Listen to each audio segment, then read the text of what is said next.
Forward. Move.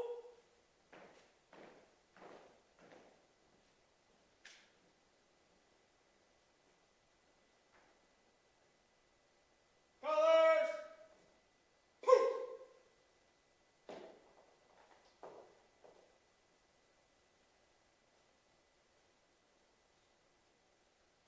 Ready. 2. 3, stand. Move.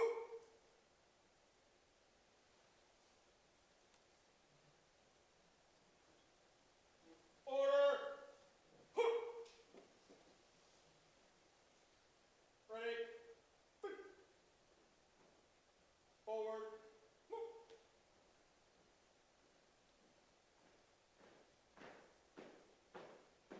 Detail.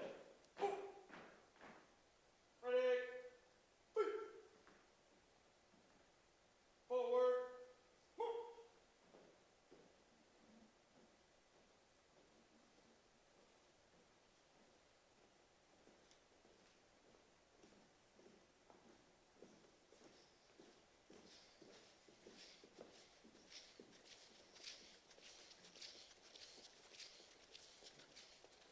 Yes, back, colors.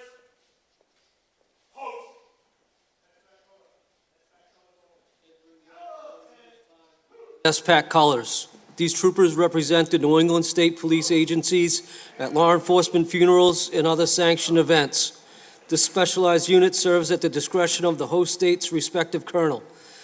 The NESPAC Honor Guard serves a special purpose as I represent all New England troopers and their unwavering support of Sergeant Russell and his family.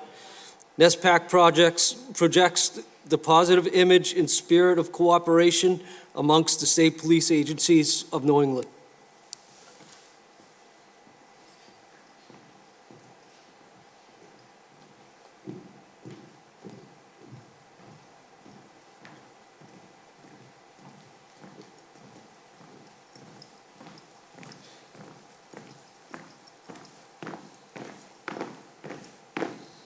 My turn. March. Get down. Hold. Colors. Post.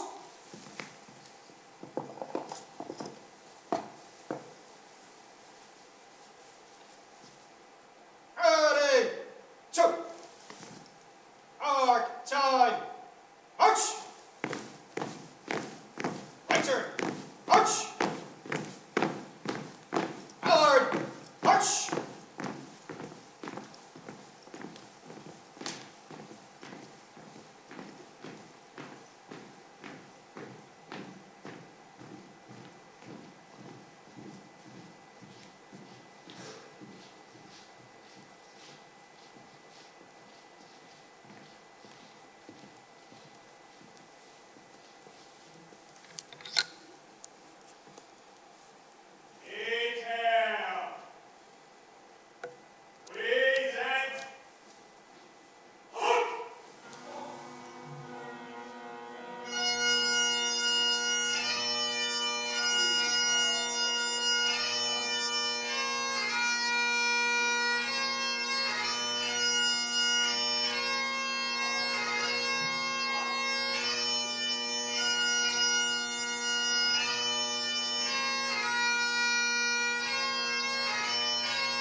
Good morning.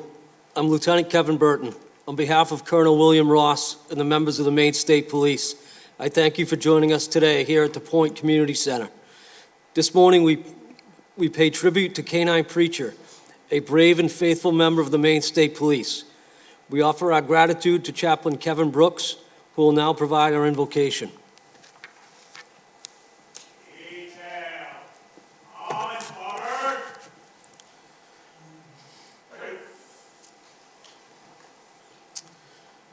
Before I pray, I'd like to read some brief words that I read recently concerning police canines. His eyes are your eyes, to watch and protect you. His ears are your ears, for they safeguard in the dark. His nose is your nose, to scent, track, and lead you. His life with no greater love is yours, so you may live. We remember and honor Preacher today. Let us pray. Heavenly Father, while our hearts are heavy for the loss of Preacher, we are also filled with honor and pride because Preacher did his job so others could live. God, I especially pray for Sergeant Jonathan Russell, for the loss of his partner and friend. I ask that you continue to comfort, encourage, and strengthen him along with his family. I ask that you would also comfort and encourage and strengthen all who are grieving for this great loss. God, I ask that you would bless our time together today as we remember and honor Preacher and his service to our great state of Maine. I thank you for each one who will speak and share their thoughts and memories with us. Help them and strengthen each one of them, I ask. And I ask that we might all find words of encouragement here today, that our grieving hearts might find hope and peace. Again, God, I ask that you be present with us today and strengthen all. And I ask these things in your holy name. Amen.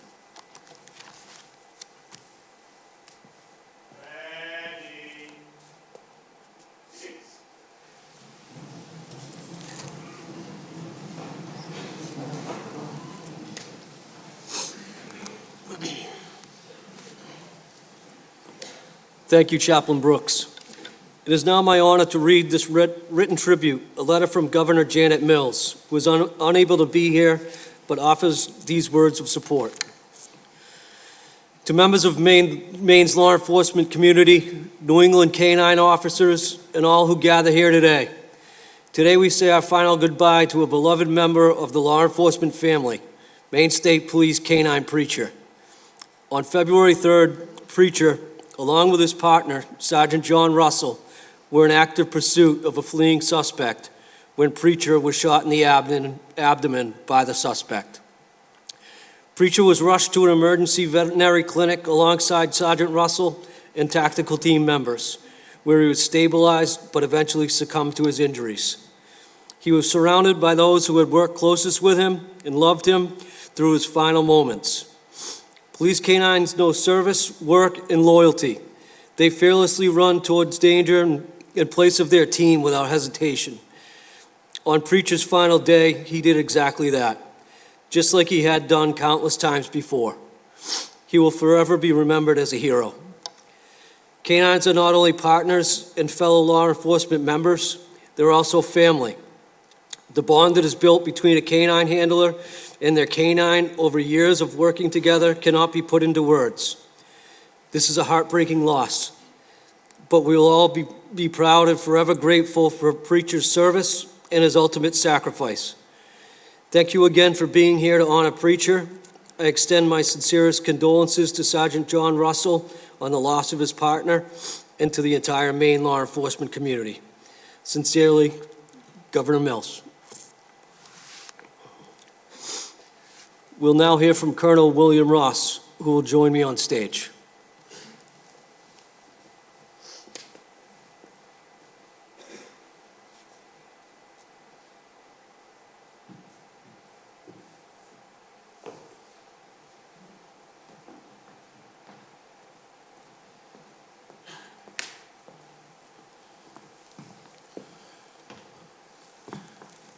Thank you, Lieutenant Burton.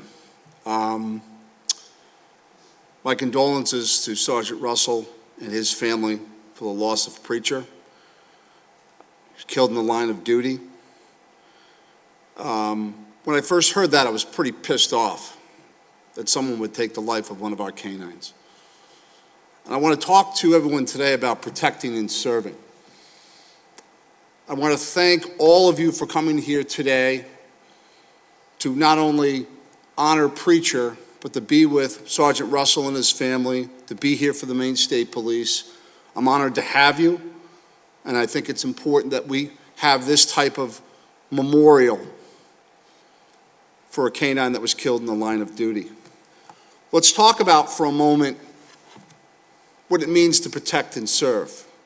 I have some comfort here today with this group of people, because most of you know what it means to protect and serve. Because every day you go out, you cross that threshold of your door front, and you go out and you protect and serve. Whether it's a day shift, an evening shift, midnights, snowy day, rainy day, it doesn't matter. You go out. You're trained to go out. You've accepted the fact that there are dangers out there. You are there for the community to protect and serve. That's what we do. That's certainly what Sergeant Russell and Preacher did, and this tactical team did, and the first responders did on February 3rd.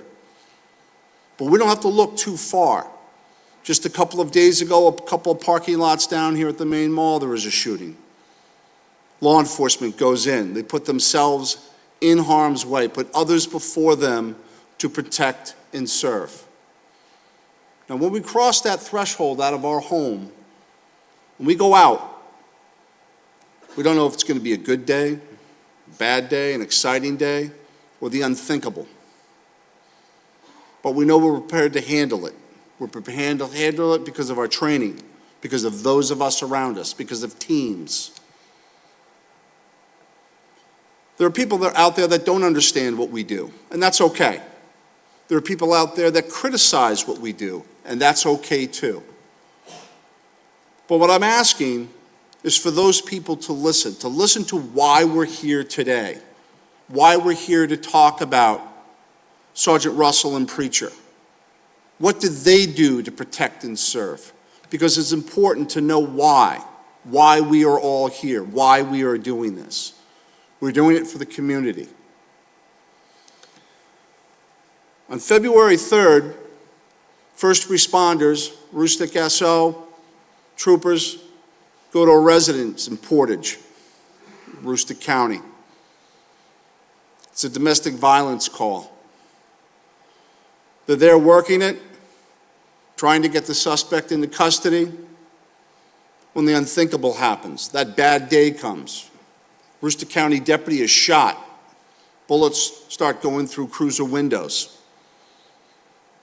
Those people, those first responders, put their lives on the line for victims and the innocent people of that community, because that's what they do. They protect and serve. Those first responders realized that this thing had just turned for the worse. So they make the phone call. They call the State Police Tactical Team, the Crisis Negotiation Team. Sergeant Russell and Preacher are a component of that team. Highly trained people. Just like our NESPAC folks here, just as our local tactical teams are, they're prepared for these things, and they deploy. And even though I'm talking here, this doesn't happen in a matter of minutes. This whole thing is unfolding over hours and hours and hours of trying to get this suspect to come out and turn himself in without any further harm. So this tactical team here gets in place. Sergeant Russell and Preacher are in place. Our crisis negotiation team working to get this person out the door. That person makes a decision. They leave the residence. They don't want to be held accountable for what they've done. They made a decision, and we're prepared for that decision. Sergeant Russell and Preacher were positioned for just something like that to happen. Our tactical team was positioned for something like that to happen. Maine's law enforcement community are positioned to protect and serve for when things like this happen. Preacher was deployed, as he was trained to do, and he bit, not to hurt the person, but to apprehend the person to put an end to this. And in doing so, he was shot in the abdomen, sustaining some serious internal injuries. That call continued. We all know how it ended. The suspect was shot and killed. All too often we're seeing these things happen. All too often, the brave men and women of the law enforcement community are rising to the occasion to protect and serve. Now I want to talk about Preacher. He's injured. People there trying to help him. He needs a vet. The troop commander in that area is Lieutenant Brian Harris. He knows the vet in town, Presque Isle, about a half mile away. Tries frantically to get in touch with the guy, can't get in touch with him. Tells his wife, go to the house, get him up. That's exactly what happens. His wife physically shaking the vet to get out of bed. That man comes down, we're able to get Preacher to him, he's able to stabilize Preacher. But his injuries are severe. He needs to be taken to an emergency vet clinic down in the Bangor area, most likely for surgery. Sergeant Russell, Preacher, TAC team members get a convoy going down the snow-covered roads. They pull over, Preacher dies with his partner. Killed in the line of duty. A hero. That dog saved lives. That tactical team saved lives. The people in this room save lives. I hope people are listening. I hope people are listening. Now, I don't know to what extent, I'm a dog guy, but I'm not a canine handler. A dog feels emotion. I can tell you right now, Preacher, he knew that night he did good. He knew he did his job. And when he left us, I hope that's what was going through his head, that he's a good boy. Now, we're here today to memorialize Preacher, the K9 team with Sergeant Russell, JR. State Police has an award. It's the State Police K9 of the Year Award. Pretty original. We're changing that. That award is now going to be in honor of this brave K9 team, Sergeant Russell and Preacher, so that other teams and other people that look to what happened on February 3rd into the early morning hours of February 4th never forget what protecting and serving is. This is the harsh reality of it, and I hope people are listening. I'm very proud of Sergeant Russell. I'm very proud of the bravery of Preacher. I'm proud of my tactical team. I'm proud of my first responders. I'm proud of my troopers and the greater law enforcement community for stepping up and taking care of the citizens of Maine. We do a great job day in and day out, and I want you to know it. Thank you. Stay safe. And Sergeant Russell, your family, Preacher's in heaven. God bless them. Thank you.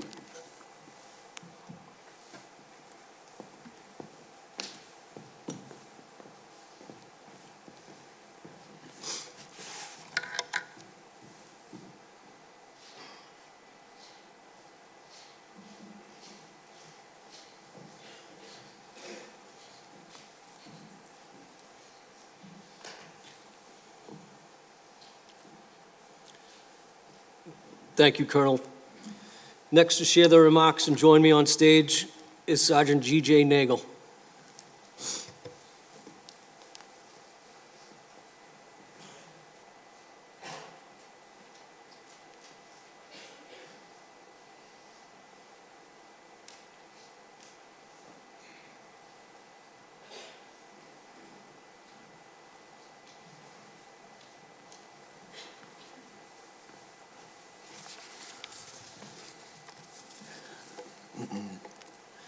Good morning, everyone, and welcome to this memorial service as we gather here together to honor K9 Preacher for his actions of aggressively challenging an armed adversary and sustaining fatal injuries to protect the lives of his fellow human law enforcement officers. I want to personally thank each and every one of you who are present here today to support John, his wife Sarah, and their 3 young, beautiful children, Sophie, Scarlett, and Stevie, as well as our law enforcement community as a whole, as together, united as one, we grieve the loss of K9 Preacher and support John during this extremely difficult time. Words can't truly express how amazing it is to see your unwavering support on display, as many of you traveled here from all across our great state of Maine and beyond, convening here today from other New England states in honor of K9 Preacher. I often tell new handlers that the Police K9 family is a family within a family, and those words stand true here today. Again, I sincerely thank you all for attending. John, as I know Preacher is gone from earth forever and can never be replaced, I pray that you and your family will feel the Lord's comfort and peace. I trust He is faithful and will allow this celebration of Preacher's life to bring you solace. As I ruminated over what to say here today, I decided I'd like to share with each of you how I first met John, a little background about Preacher, one of the many things he taught me personally, and then a few quick stories as we remember the legacy he left behind. In September of 2013, I was employed as a deputy sheriff for the Kennebec County Sheriff's Office. I was a K9 handler and a member of the State Police K9 training unit. During this time, I happened to be in the hiring process for the Maine State Police and would later be hired in December. One day while I was off duty, I went to my family camp in Oxford County. Upon arriving, I found that the front door had been kicked in and a few things missing from inside. I reported the burglary and learned the state police were covering the area at the time. Lo and behold, a young trooper named John Russell was assigned to this call for service and showed up at my camp. I had previously heard of John and was aware he would soon be joining the K9 unit with his very first K9 partner, Gus, but I had never met him before. John and Gus attended the next patrol school in the spring and successfully graduated in June of 2014. In this same month, I was reunited with the K9 unit after completing the hiring process, graduating from the 65th Recruit Training Troop, and then completing field training. From that summer on, I had the opportunity to train alongside John in the training unit, and it didn't take long for me to realize that he was going to be the real deal as a K9 handler. On a consistent and regular basis, as he strived to become the most reliable and successful K9 team in our training unit. Through his hard work, dedication, and commitment, John and Gus went on to have a highly successful career. As the years went on, John became a member of the training staff for the unit and continues to serve in that capacity today. In 2022, Gus's decorated career came to an end, and in the fall, John was issued a new dog. At this juncture in time, John was already serving on our tactical team, and we had been teammates for a year and a half. We knew this SWAT-level dog required certain traits, and as you can imagine, John was elated to have the opportunity to train a dog from the get-go as a team dog. Due to the nature of the calls that the team responds to and the situations that our dogs are put into on a regular basis with the expectation they will perform at any and all cost, the selection process for a higher caliber, top-tier dog is arduous, but is a requirement. It's a must-have. These dogs are purchased, trained, and maintained to the highest level we know how, as they are force multipliers and help reduce risk to our teammates while apprehending the most violent, dangerous offenders in our state. To put it in the simplest terms, these dogs must be fearless. As the time drew near for John to start the new dog selection process, I shared his excitement with him. I wasn't only happy for him, but I was also happy for our team. I knew once he was paired up with the right team dog, together as a K9 team, they would go on to help bolster our team's capabilities. I wholeheartedly believe they would become a true asset for our team. And boy, didn't they ever. As a small token of appreciation and to ensure their ultimate sacrifices are never forgotten, many of the working dogs in our unit are named after fallen troopers. In 2018, our other team dog was named in remembrance of fallen Jeffrey Parola, who was a member of our tactical team. When John received his new dog for our team, our teammate, Eric Susi, came up with the idea of naming our new four-legged teammate after Chaplain Don Williams, who didn't die in the line of duty, but had unequivocally lived a selfless life and was highly respected by everyone who knew him. Chaplain Williams served multiple different law enforcement agencies while also pastoring a church in Augusta for 30 consecutive years. Well before the inception of my time on the team, Chaplain Williams earned the trust and earned the trust of the members of the Maine State Police Tactical Team and was deeply embedded as a team chaplain. One of his nicknames around church, the team, and the agencies we served happened to be Preacher Man. John quickly adopted the idea of naming his new partner after Preacher Man and ultimately chose the name Preacher. Little did we know then that in just a few short years we would know exactly how fitting and appropriate Preacher's name really was. As I mentioned, Don lived a selfless life and always put others first. For everyone here who knew him, you know that cannot be overstated. And Preacher did just that. Preacher exemplified Don by living a selfless life. He made the ultimate sacrifice without fear or hesitation by courageously laying down his life to help protect everyone else around him. I'll never forget that late afternoon in the fall of 2022 when John and I helped screen Preacher. This was the first day John had met Preacher. One of the first tests we administered was a courage test. For those who aren't familiar, this is a very simple yet common test for screening working dogs. We leave the dog alone in an unfamiliar environment, and once they settle in, we have a decoy approach them, acting strangely and suspiciously to see what the dog will do. It's basically a fight or flight test. Will they defend themselves, or will they turn and run because they're alone and scared? Do they have what it takes to fight and defend themselves without having a handler present? During the test, depending on how the dog reacts, determines how much pressure is put on them. By pressure, I mean how close the decoy gets to the dog without allowing them to bite, because the decoy should not have any protective equipment on to help simulate a real-world encounter with a suspect. Well, there we go. John and I back-tied Preacher to a tree at the K9 office, which was a new environment to him, and left him outside alone for 15 to 20 minutes to let him settle down. We returned inside and watched him periodically out the window. Preacher was being his typical self, pacing and trying to run free away from the tree, but eventually settled in and laid down with some slack in the line on the ground behind him. In retrospect, I should have maintained a better visual of Preacher as darkness was closing in, because he wasn't just laying there like I had assumed. When John gave me the green light, I stepped outside as the decoy to perform the test. I was dressed in civilian clothes, wearing a hooded sweatshirt. I had my hood up, rattlestick in hand to use for agitation, and no protective equipment. As I slowly approached Preacher, I carefully assessed his body language. He picked me up visually and keyed in as he remained in the down position. As I slowly advanced towards him, making sharp, abrupt movements, he slowly stood up and really keyed in on me. He remained stationary but stretched his neck out towards me, as if he was focusing his eyesight or stalking me like a wild cat. As I closed distance on Preacher, I sensed the pressure building inside of him. I knew whatever his reaction was going to be, it was imminent. He was either going to charge at me full speed and do a backflip when he ran out of slack, or he was going to turn and run away in fear, which would conclude our testing process. A second later, Preacher took off like the firm missile he was and charged straight at me. I quickly thought to myself, attaboy, he's got what it takes for this phase of the process. Before I could finish that entire thought in my mind, I realized he was getting extremely close and should have done that self-initiated backflip by now, but he hadn't. A half second later, I realized he had chewed through the nylon back tide and was coming at me full speed to actually apprehend me to protect himself.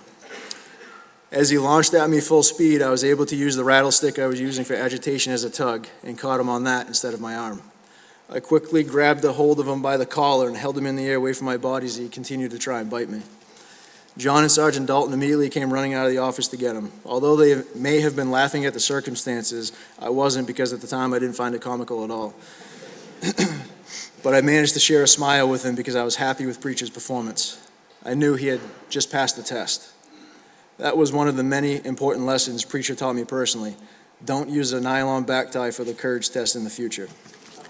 Got it. Roger that, Preacher. Thank you. Preacher went on and made it through the selection, became a team dog. With any new dog around the team, just like a new operator, the dog needs to earn the trust of his teammates. Because of the high level of drive Preacher possessed, earning trust took some time with some challenges along the way. His two biggest challenges in the SWAT environment were these: stay quiet on perimeter and don't bite your teammates. Sounds simple, right? It's not. For those who have never worked a truly high drive dog, to accomplish these two tasks takes hundreds of training hours. Although we and our teammates wish we could achieve this overnight, we can't. And if we could, we would, because we know just how critical it is for the safety of our teammates and the success of our missions. To think back to where Preacher's decimal rating was just 2 years ago on the soundboard from a perimeter position to where he was during last week's incident speaks volumes to John's personal dedication and commitment to his training. I know John trained hundreds, if not thousands of hours for that moment on February 3rd when he sent them for that apprehension. Preacher remained quiet in the seconds before being sent, which was a difference maker. Preacher knew what he had to do to protect John and his other teammates to give them the best chance of survival, knowing if he was loud, he'd give away their position and they'd more than likely take gunfire before having any reactionary time in a very rapidly evolving, tense, and uncertain situation. Preacher displayed his unconditional loyalty and love for you, John, and our team as he pursued this suspect because he knew just how dangerous he was. Another memory of Preacher I'd like to share was the first live apprehension I was present for. This was a call in 2023 when our team was executing a high-risk search warrant for a violent suspect who had committed some burglaries, thefts, home invasions, and had managed to elude the police multiple times. Preacher was still new to the team and was still in that earning of the trust phase. As we kind of expected, upon arriving on target and announcing our presence, the suspect decided to flee Seaside, directly towards John and Preacher's perimeter position. As they exposed themselves to challenge the suspect, he made a terrible decision. Instead of surrendering, he does an about-face and flees straight away from them across the open yard towards the woods on the B-side. While this is occurring in the backyard, I'm in the driveway, standing behind the Bearcat because we had other compliant people coming out the front door and encountered someone in a parked vehicle in the driveway that the REACT team was now taking into custody.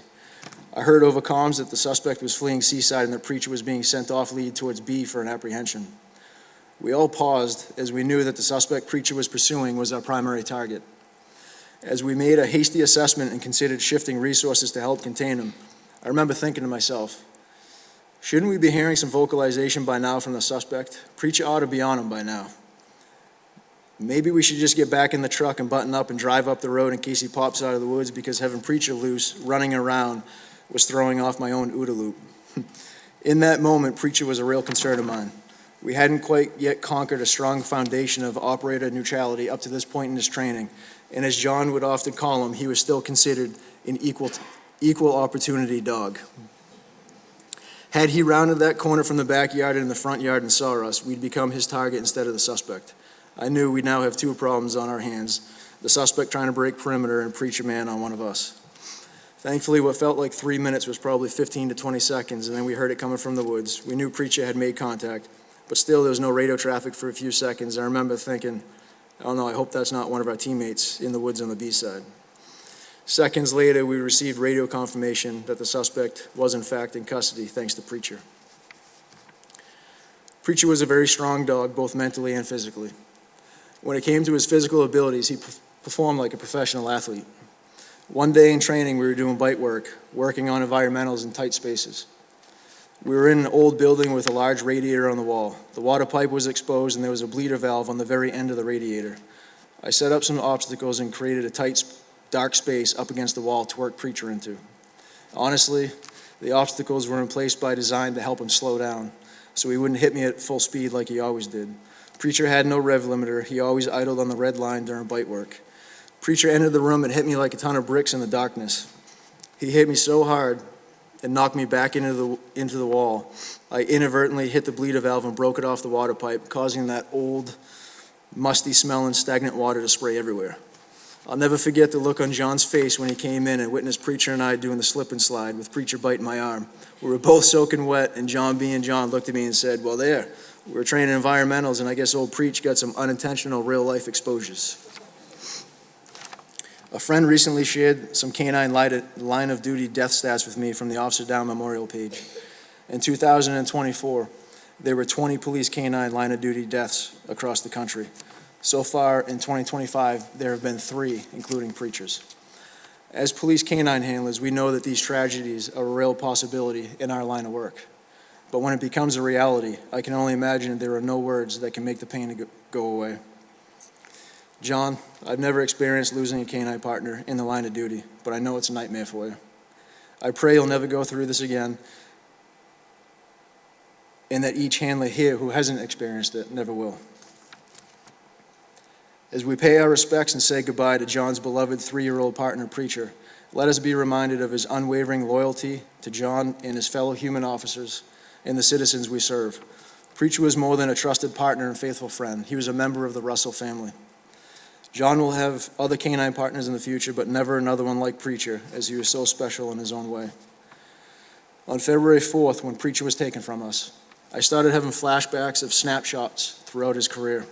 I thought back to that moment in time of the courage test and laughed to myself, acknowledging the fact that on his very first day with us, he showed us just how much courage he had, just like he did on his final day with us.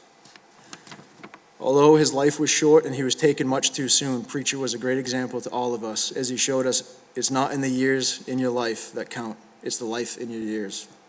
K9 Preacher's sacrifice and service will never be forgotten, and the impact he had on protecting the lives of his handler and fellow teammates will resonate for years to come. At this time, it is my distinct honor and privilege to introduce K9 Preacher's handler, Sergeant John Russell, as he will share some words of remembrance.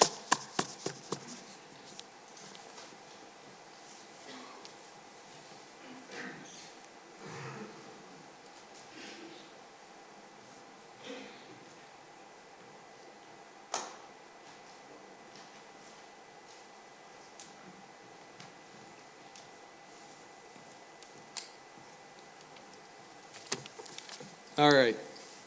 If you'll all bear with me, as some of my teammates know, I can get a little long-winded. But I promise, if you just stick with me, you may find some entertainment in the story, and there may come some somber. But before we get to that, I'd just like to start out by thanking everybody that's in the room at this time. Specifically, I'd like to begin by thanking Colonel Ross, members of our command staff, and all other distinguished visitors that are here with us in attendance for today's service.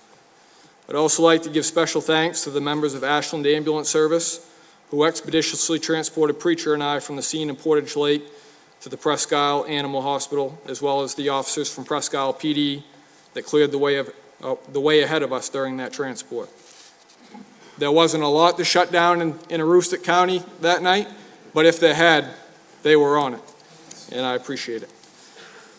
My heartfelt thanks to the staff of the Presque Isle Animal Hospital who sprung into action at a moment's notice and came in from their homes to open their facility, all in time to receive us upon our arrival, immediately starting their tireless efforts to begin actions to attempt to save Preacher's life.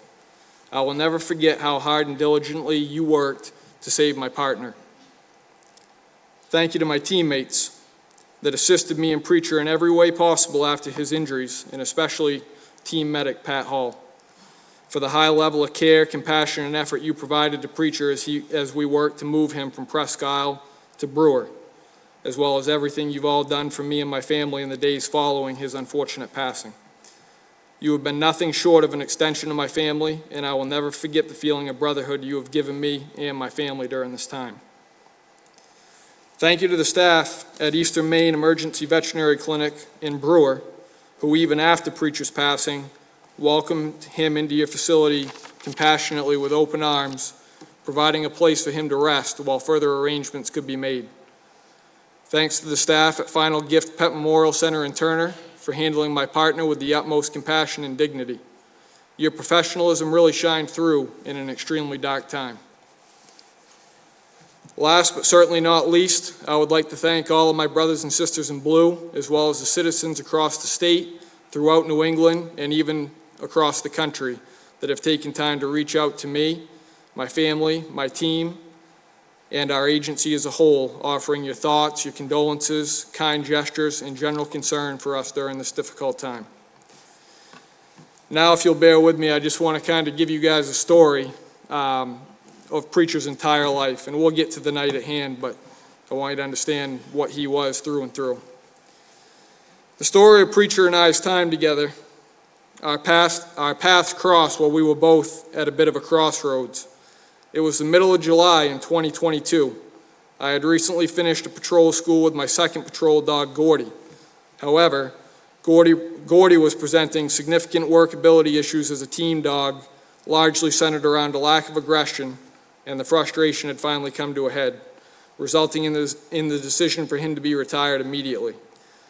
This kicked off a rapid search for a new dog, which would have a big responsibility serving as one of two patrol canines assigned to our tactical team at the time. So to say there was a little pressure on the situation would be an understatement. At this time, Preacher was about a year old. He went by the name of Azar. Azar had been imported from somewhere in Europe to a vendor in Naugatuck, Connecticut, called Black Rock K9s. Black Rock K9s had been effectively shut down at the end of May of 2022 in the midst of animal cruelty allegations, including the killing of dogs that were in their inventory that didn't make the grade. These allegations have been launched by a gentleman named Ken Ballinger, who had recently become a head trainer at the facility, thus learning of the shady business practices that have been going on, including the animal cruelty, leading him to file a report, ultimately leading to the owner being arrested and the facility shut down. Now, this is where the story begins to have a little bit of, call it whatever you want, fate, divine intervention, but some circumstances that really make it feel like Preacher and I were meant to be. Just prior to that facility being shut down, they had recently fulfilled a contract with the U.S. Border Patrol to supply them with 10 dogs. Azar had been selected as one of those 10 dogs by the Border Patrol reps that had gone to that facility, screened and selected their dogs. Following the owner's arrest and the rest of the staff fearing the impending seizure of the remaining dogs at the facility, they rushed to get the 10 dogs that had been selected prepared for shipment to the Border Patrol. In the days following, their concerns would become reality, and all the remaining dogs in their inventory were seized and placed in animal shelters across the state of Connecticut, with their futures up in the air and hanging in the balance. Ken Ballinger had traveled up to Maine and done some decoy instruction during our most recent patrol school that had taken place in the spring and summer of 2022. And in the process, our principal canine trainer, Sergeant Scott Dalton, had formed a friendship with Ken. So naturally, as we were now facing this imminent need for a new dog, Scott reached out to Ken, and they agreed to meet down in Connecticut and made arrangements to go and take a look at the remaining Black Rock dogs that were in the shelters. Shortly after getting to the first shelter, Ken immediately recognized Azar, who the shelter had on record as a dog named Franco. Now you see, Azar had been a bit of a personal project of Ken's while he was back at Black Rock. He knew the dog well, and knowing what we were looking for, he knew Azar would be the perfect fit. After going through the red tape to get Azar out of the shelter, Sergeant Dalton transported him back to Maine. Myself and my teammate, and a huge personal mentor of mine, Sergeant G.J. Nagel, who you just heard from, met Azar for the first time on a humid summer night in early August. We had arranged to screen the dog in the late afternoon and into the evening hours so we could see him in both daylight and transition into dark and low light conditions. I remember the first time I opened the car door to retrieve him from the kennel. He came out like he was shot out of a cannon. He presented as a dog that was very confident and excited to get to work. What we did for a screening process wasn't rocket science. We tested Azar's environmentals. We couldn't find anything in the world that he balked at. We tested his hunt drive by teasing him with a ball, throwing it out into an overgrown pasture with grass that was about 3 or 4 feet tall. We spun him around in a bunch of 360s to disorient him from the search area. And after we were convinced that he didn't know where the ball went, we sent him into the field. He searched relentlessly for over 8 minutes, and when he finally did find the ball, he damn near stood straight up on his nose. He drove it into the ground so hard to retrieve it. I should add that the goal of this test was not to measure how quickly Azar could find the toy, but more a measurement of how hard and how long would he search for it without giving up. He had no quit. In fact, the longer it went, the more feverish he seemed to work. After the hunt drive test, it was beginning to get dark, and we wanted to do what we call a courage test, which just so happens you've heard a little bit about. We wanted to do this test before giving Azar a chance to get a bite. I want to paint this picture as well as I can because this is where things began to get a little dynamic. We set this test up with Azar in a harness attached to a thick nylon tie-out, essentially a cargo tie-down strap. It was about 25 feet long. After he was tied out, myself, Sergeant Nagel, and Scott Dalton all returned inside the office where we stayed for about 10 to 15 minutes, allowing Azar to just settle in and get neutral to his environment. Once inside, we watched Azar from the corner office windows. He laid down in the grass and seemed to settle in, After a short time, he laid down. As we watched him, he appeared to be eating the grass around him, which is not uncommon. He'd just been transported, his stomach could be uneasy. Dogs chew grass all the time. The plan for this exercise was that GJ would be the decoy. He would not be wearing any bite equipment, as the mere sight of bite equipment alone can stimulate a dog of this caliber and present false confidence. Upon exiting the building, GJ would walk in a suspicious or stalking manner across the parking lot toward Azar. At some point in time, Azar would have to make a decision, essentially to fight or flee from the area to avoid the conflict of this suspicious person. As GJ exited the office, he had his hooded sweatshirt hood covering his head, armed with nothing but a wooden rattlestick in his right hand. As he approached Azar, he started out walking normally at a slow pace. As he made it about halfway across the parking lot, he slowed down, kind of lowered his shoulders, and presented his already menacing stature in an even more suspicious demeanor, continuing to progress toward the dog. Azar quickly got up on all fours, and as GJ took a few more steps, Azar quickly decided he didn't like what he was seeing. He lunged forward. It should be noted that GJ was likely still about 50 feet away and well outside the distance of the 25-foot back tie Azar was anchored to.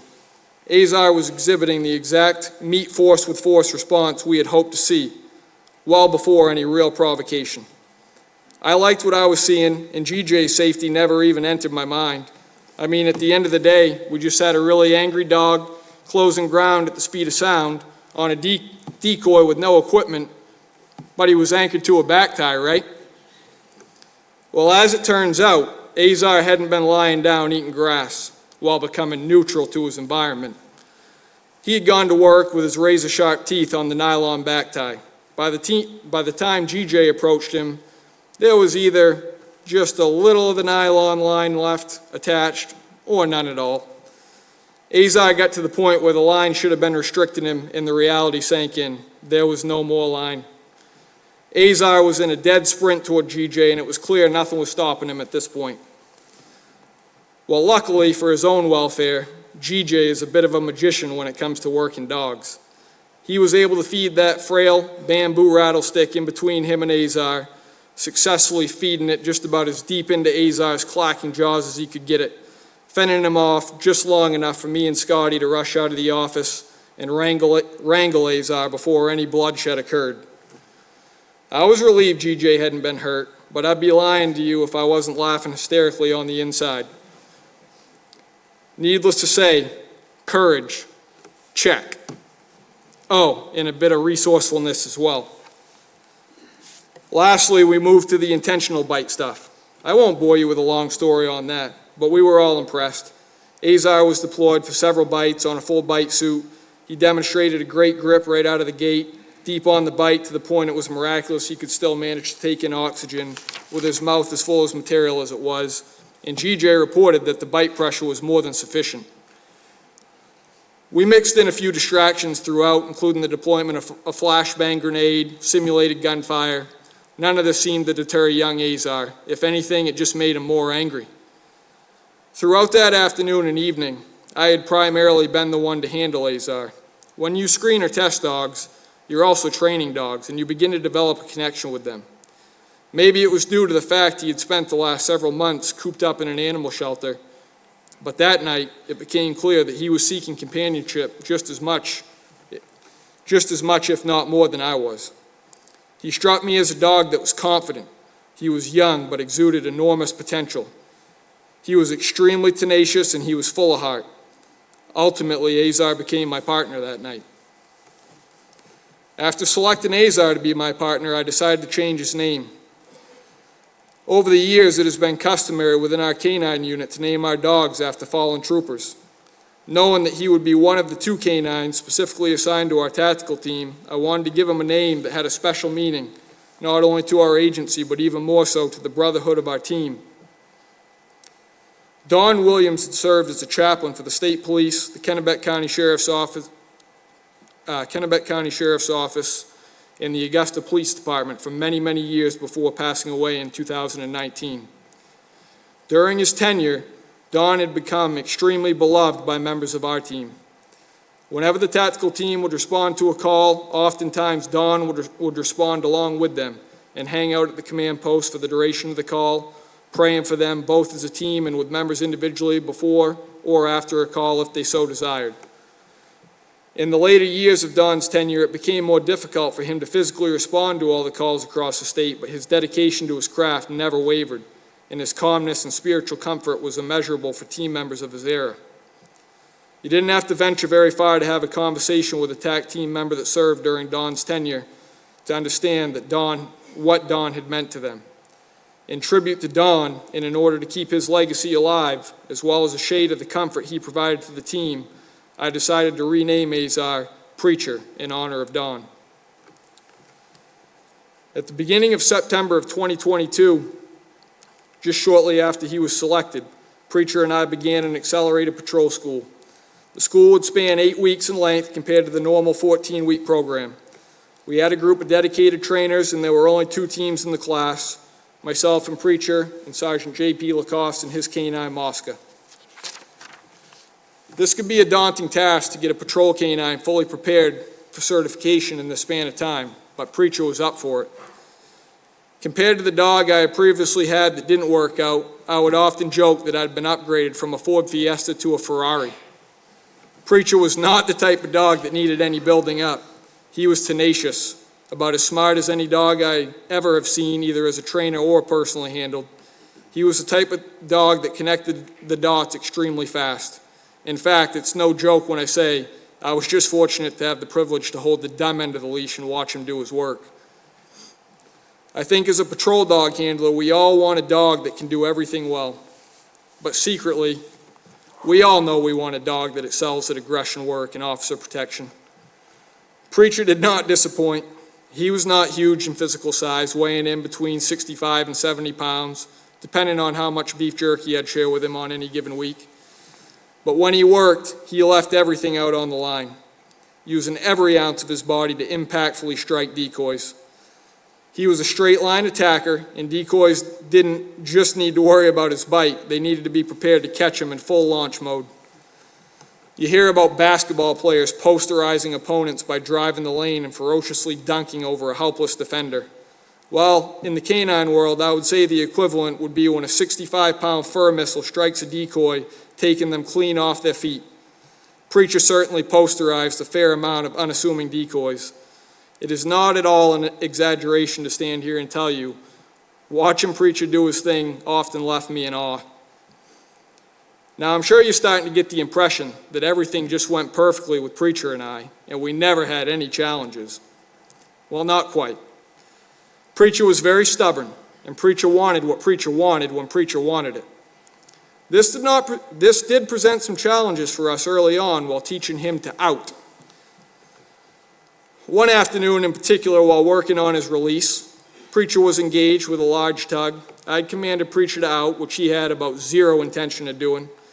So in turn, he received a little stimulation from an electronic training collar.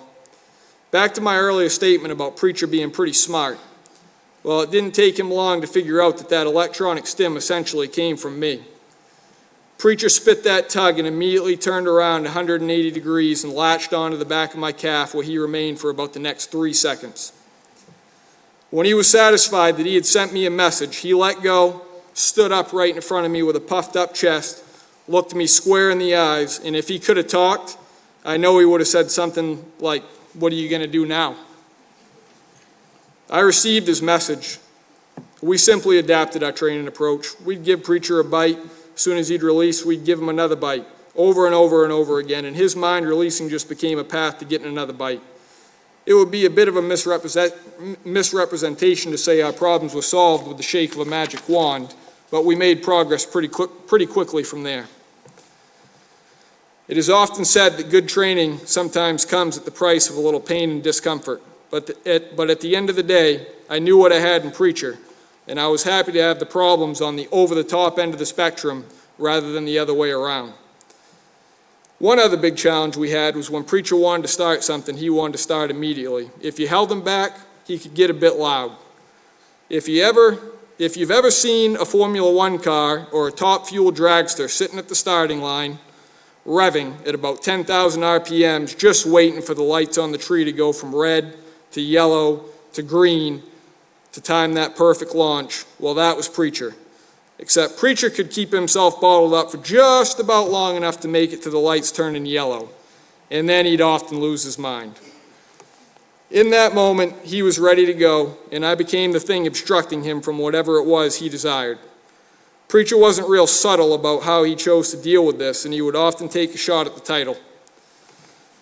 This led to many conversations, or as some of the people close to us that may have witnessed a few of these conversations occur, that have been dubbed domestics between Preacher and I. Over time, he began to grasp the concept that he got to go when I decided, or he didn't get to go at all. We learned how to understand each other over time, but with a dog as wound for sound as Preacher was, this was certainly something that ebbed and flowed. Ultimately, Preacher and I completed our patrol school at the end of November of 2022, obtaining our Maine Criminal Justice Academy patrol team certification, and we hit the ground running with our team. It may be hard to fathom that a dog that was as high-strung as Preacher had a soft side to him, but he really did. As a canine handler, most of us end up spending more time with our partner than we do really with anyone. Our best human friends, our wives, our kids, you name it. This was no different for me and Preach, and we did spend a lot of one-on-one time together, both at work and at home. Preacher lived in an 8x8 kennel housed in my basement. In the mornings, when I'd go down to get him out, as soon as that kennel door would open, he'd spring out of there much like the first day I'd met him, jump up, standing on his back legs with his front paws on my chest. There was no malicious intent to this. It was just his way of saying good morning, essentially in the form of a dog hug. I learned fairly quickly that going down to get him out with my morning coffee still in hand was probably ill-advised. But I'm a slow learner, so he made me wear it on more than one occasion. After that little routine, we'd go outside and exercise some demons. This was just my term for burning some of his early morning high-octane fuel off. If it was the summer months, he'd chase a ball around the backyard for just as long as you were willing to throw it to him. If it was the winter months, when the ground was snow-covered, we would do the same thing. I'd just change the ball for a frisbee so it wouldn't get planted deep below the snow. Preacher was so fast that on most occasions he would catch up to that frisbee long before it ever came down out of the air. Watching him launch up and snatch that thing out of the air was nothing short of majestic. When my wife and kids would be gone, I would occasionally bring Preacher into the main part of the house. This was pretty seldom, though, as Preacher was not your average house dog and he had zero limitations. In fact, any chance he would get, he would make an agility course out of anything he could in the house. I can't even tell you how many times he would often clear the contents of our kitchen island off while trying to scale it.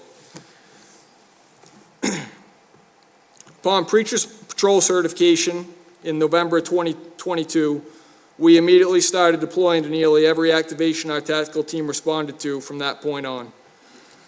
We were the junior tenured K9 team within our team alongside the legendary team of G.J. Nagel and K9 Jr. So Preacher and I were typically, or I would say primarily, assigned to the perimeter team at calls, which we fully embraced, so much so that he and I had contemplated getting matching tattoos labeling us as Seaside for life. In all seriousness, we were proud and honored to be able to serve on the team at all, and we took the opportunity to be able to lock down perimeter and prevent any of the people we were dealing with from fleeing very seriously. It wasn't too long after we became fully certified that we found ourselves rapidly deploying to a perimeter position at a surrounding call-out search warrant at a house full of drug traffickers. Myself and Preacher, along with our teammate Marcus Rennie, made it to our spot behind the house undetected. Not long after our armored vehicle began giving announcements at the front side of the house, I thought Preacher was going to get his chance to prove himself. Marcus and I were watching a basement-level window on a walkout-style basement. It was the type that would slide open from left to right. We were in total darkness, but due to the interior lights in the residence, we could see a person very obviously come to the window, slide the window open. One leg came out, top half came out. I thought to myself, here it comes. You're going to get your first chance, Preach. Just as that thought had crossed my mind, my furry little Formula One car that I mentioned earlier had seen everything we had been seeing, and he had enough. He lunged toward the window, nearly dislocating my left shoulder when he got to the end of the leash, and started barking. And just like that, top half back in, leg back in, window slide shut. It worked out well, because it wasn't more than 15 seconds later, that same subject went upstairs, walked to the front door, came out with his hands up, and was taken into custody without incident. A wise decision on his part, but the emphasis was, we have to be quiet. It's easier said than done with a young dog in a perimeter environment, sometimes extending several hours at a time. But we worked noise discipline as a priority training point from that time on, and with training gains and natural maturity, Preacher had made huge strides. In the summer of 2023, Preacher got a chance to prove himself to the team. We rapidly deployed to a wooded area in the town of Chelsea, working intel that a wanted DV subject who was believed to be armed and dangerous and had been on the run for several days was in the area. Upon arrival, Preacher was cast in the area and immediately picked up a track and led team members on a track through the woods that ultimately ended up locating that subject and ended in a deadly force encounter. A few months later, we deployed to the town of Patton and surrounded a residence after patrol units had obtained a search warrant for a subject that had committed an armed home invasion some time prior. Shortly after our arrival and getting set on perimeter, the suspect emerged out of a camper in the backyard, attempted to break perimeter, and flee into the woods. It was a moment of truth for Preacher and I, as this would be his first real apprehension opportunity. Preacher had him in his sights as plain as day, and after disregarding a challenge to stop, the suspect turned 180 degrees, running straight away from us. As I released Preacher to go and apprehend him, both the suspect, followed by Preacher, who was closing the distance on him at a rapid rate, disappeared into the woods out of sight. It wasn't too long after that I heard sounds pretty symbolic of someone getting bit by a dog. And I knew Preacher had done what I always knew he could do, but no matter what you think, it's never real until it's real. Sure enough, upon approach, Preacher had him down on the ground, solidly attached to his right arm. In fact, he'd done everything but put the fellow in handcuffs for us. On our team, you earn your place here every day. And on that day, Preacher was put to the test and he had passed in flying colors. He proved to his teammates what I already knew he could do, and he had now earned the trust and respect of everyone on our team. From that point on, I think it's fairly safe to assume that Preacher provided everyone with some peace of mind that if we had someone trying to break perimeter, he was going to handle it. And I don't mean to put that mildly. That is a task that, until shown you can achieve it, cannot be taken for granted. In the summer of 2024, our team responded to Lewiston after a male suspect had exchanged gunfire with the Lewiston Police Department and fled into a wooded area. After locking down the area and surveying it with drones, an area of concern was located shortly into the woodline, in a position that was just not safely accessible for operators to access.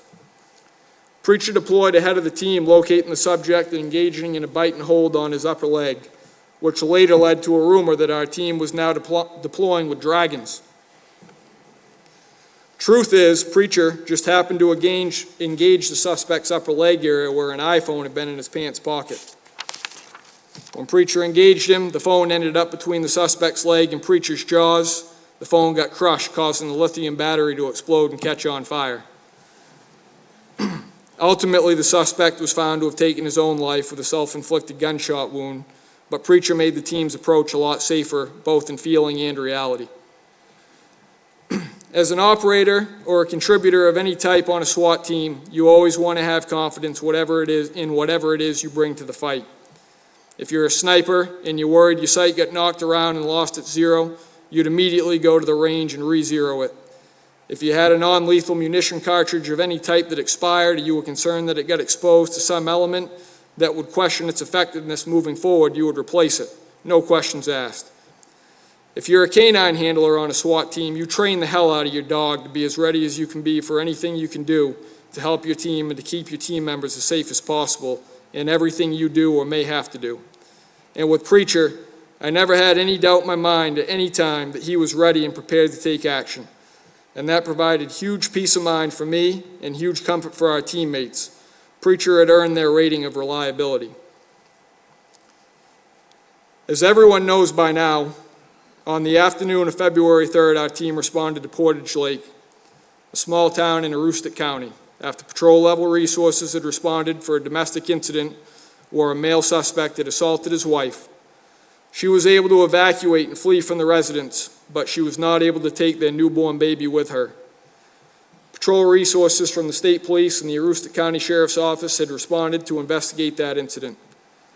During their investigation, they were able to get the suspect to come outside, and upon trying to apprehend him, he was able to flee back into his residence, eventually pulling a pistol and exchanging gunfire with the patrol units. After making it back inside with the baby, he again engaged law enforcement officers with a high-powered rifle from the second story of the building as they tried to evacuate the immediate area to containment positions. Ultimately, he struck Deputy Shane Campbell in his shoulder through the windshield of his patrol vehicle. This chain of events resulted in our team being activated to this dynamic situation. Just after 3 p.m., I arrived with Preacher, and we were assigned to a perimeter position along with our teammates, Andrew Hardy and Pat Flanagan. For several hours after our arrival, negotiators continued attempts to get the suspect to exit in hopes of a peaceful resolution. These efforts stalled out, and the suspect remained barricaded inside his apartment for several hours. The call had seemingly drawn to a standstill.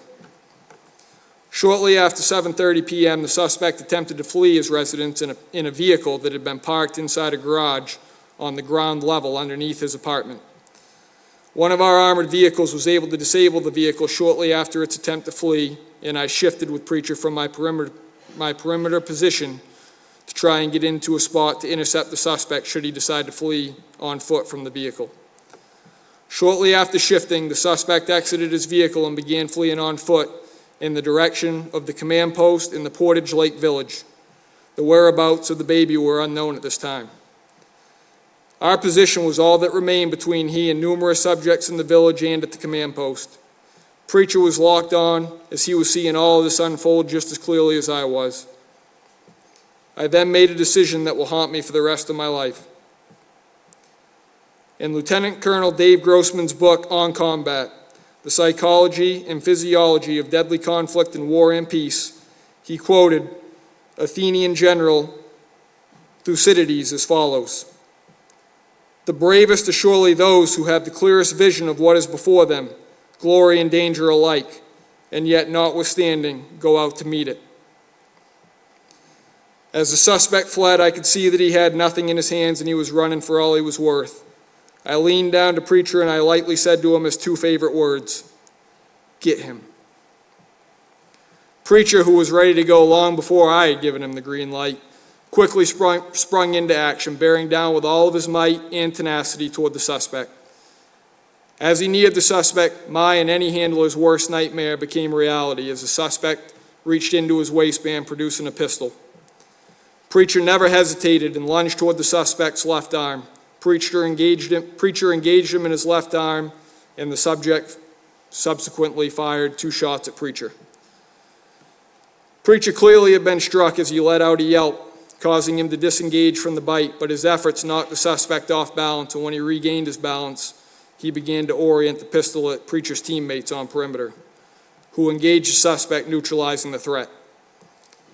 Preacher returned to me under his own power, and immediate efforts to get him back to the command post and to an ambulance that was already coordinated by our crisis negotiation team to be waiting for us began.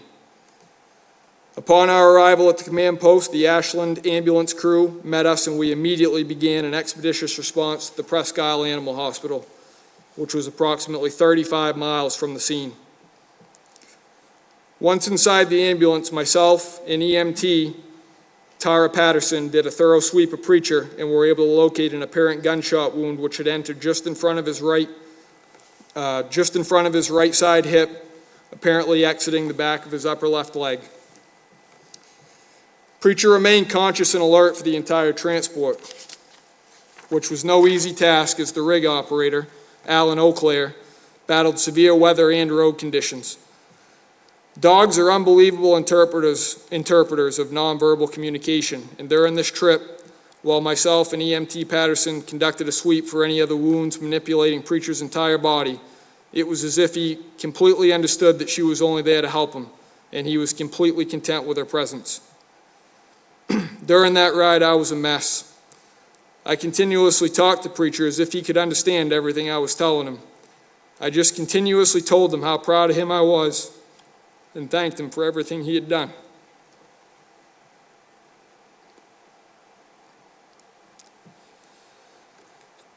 By the time we arrived at Presque Isle Animal Hospital, which would have normally been closed, several members of their staff, which had been contacted and in some instances woke up out of their beds to respond, had preceded us, had the facility open, or were awaiting us in the parking lot with a transport board and no shortage of helping hands. We immediately got Preacher inside, where they quickly assessed him, began flowing IV fluids, scanned his intestinal area, ultimately making the determination that he needed to be rushed into surgery to treat internal bleeding. From that point on, the Presque Isle Animal Hospital staff worked tirelessly and without pause to stabilize Preacher's wounds. As the surgery progressed, it had become apparent that Preacher was in dire need for a blood transfusion, and the challenge was that the closest place this could be done was the Eastern Maine Emergency Veterinary Hospital in Brewer, approximately 165 miles from where we were. Urgent efforts were made to stabilize and ready Preacher for the transport. During the journey from Presque Isle to Brewer, we battled the same poor road conditions and an active winter storm. As a result of the same, helicopters could not fly, and expeditious travel was very hampered. Our team was not deterred by these challenges, and it became an all-hands-on-deck approach to try and get Preacher moved to the next level of care he needed. One of our team medics, Pat Hall, intercepted the transport while we were en route and remained with him, monitoring Preacher diligently while actively conferencing with multiple doctors and veterinarians on multiple phone lines, working through every possible contingency along the way. On the evening of February 3rd, Preacher fought like a true warrior on the battlefield, undoubtedly altering what could have been a horrific outcome for public safety, running unhesitatingly into danger, unthwarted by the opposition he faced, and prioritizing the safety of me, his teammates, and his pack, not to mention countless citizens that were gathered in the village spectating as this whole situation evolved. In the aftermath of his tide-turning engagement with a very dangerous suspect who had already demonstrated heinous acts of violence, Preacher continued to valiantly fight for his life. Just after 1 a.m. on February 4th, while just over halfway to the next level of care that Preacher needed, the enormous heart that he had demonstrated to me 2.5 years ago and to all of us on this night that had been so filled with evil stopped beating. Ultimately, we lost Preacher on a cold, dark, stormy night on the side of Interstate 95 while he was surrounded by his grateful, humbled, and devastated teammates.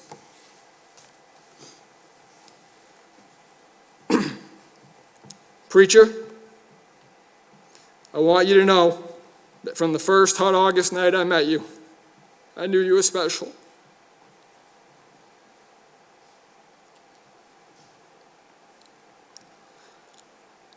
Your absolute desire to serve and satisfy a human companion and to become a part of a pack was so evident, nothing has ever been clearer in my life. I knew you were special from that first day I met you, and that you were capable of literally anything.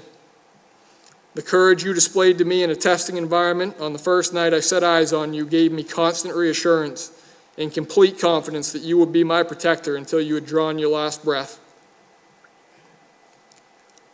There is a void in my heart and in my soul that you filled that will carry on in your memory from now until Valhalla, should I earn the right to meet you there. I am thankful for the time and the privilege I was given to be your handler, and I cannot possibly concoct a series of words that would even begin to describe how proud of you I am. I am eternally grateful for your courage, your sacrifice, and everything you did when duty called, and you will forever be my hero. I love you, Preach.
Let us pray.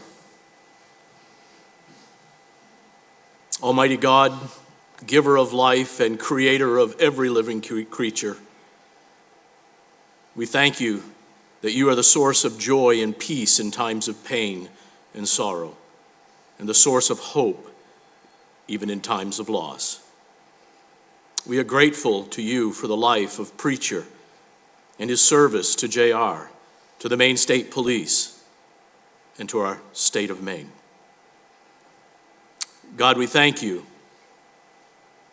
for this time, not only to express and share our grief and sorrow, but to be encouraged and strengthened through the words and actions shared here today in this ceremony. May the joy and love that JR experienced with Preacher far outweigh the pain of his loss. And I ask you to continue to help him and bless him in the days ahead.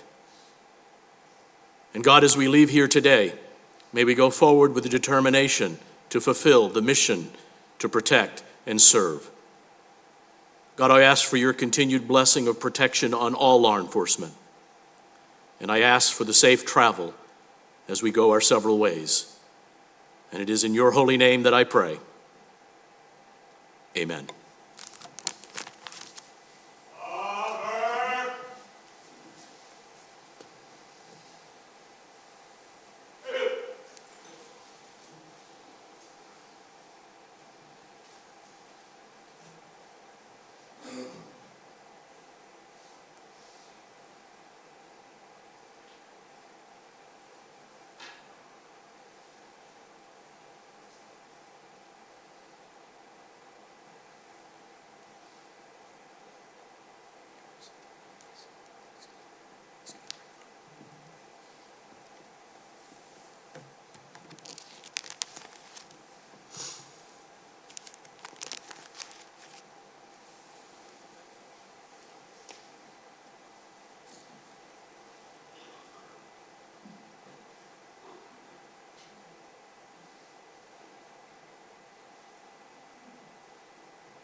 Thank you all for attending today's service. This concludes the ceremony. I will now turn it over to the Maine State Police Honor Guard for dismissal. K9 Preacher.